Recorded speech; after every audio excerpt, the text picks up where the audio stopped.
We're back for another game week, and this time we are not waiting until the weekend because we've got games happening in midweek, meaning the schedule is eating up and things are happening very, very quickly.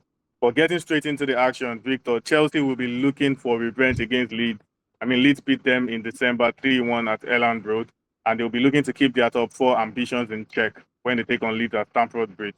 What are their chances of doing that and recording 5 consecutive Premier League wins? Yeah, that 3-1 win for Leeds that you mentioned in early December, that was the springboard for Leeds. They actually only lost 2 games since then. Look, Chelsea obviously have the better squad, but the difference should be bigger when you've spent as much as they have. I feel like it's a big opportunity for Chelsea to keep this run going, and I do expect them to pull off a win here. Top 4 or top 5 is an absolute must for them this season, and beating the smaller sides is the easiest way to achieve that. Fair point. And over to you, Mark. With the form of both sides somewhat in the balance, who is more likely to win between Everton and Bournemouth?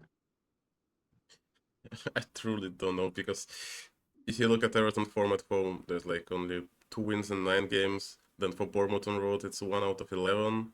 In head-to-heads, actually Bournemouth won 3 head-to-heads against Everton on road consecutively.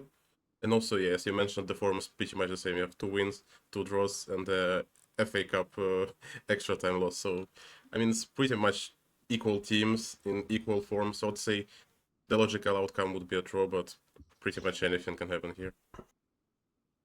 Fair point. And then back to you, Victor. Just like Chelsea, Manchester United will be looking to make it 5 wins in a row and possibly help the United strand get its famous haircut.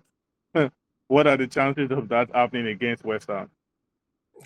I mean, I know it's West Ham, but believe it or not, this is a huge game for United.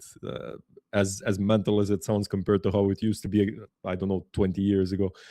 If they pull off a win, it puts some great pressure on Liverpool, who play later in the match day, and it's away to Sunderland, which is obviously a very tough trip.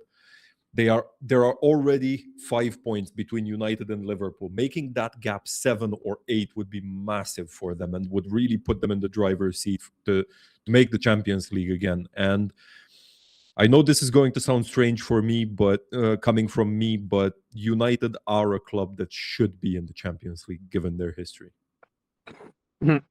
Fair point. And on the final note for this video, Max, 2 struggling sides in the form of Tottenham and Newcastle face off in search of good fortunes. What kind of game are we expecting here?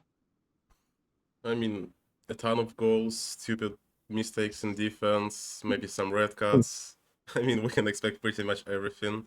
But if you ask me who is the favorite, I'd probably say Spurs, just because they've been a bit more promising than Newcastle recently, despite that game. But there was a Romero red card in 29th minute, so it also makes a part.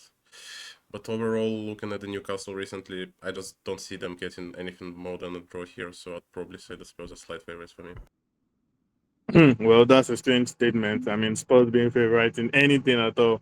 But yeah, we'll see how that one plays out.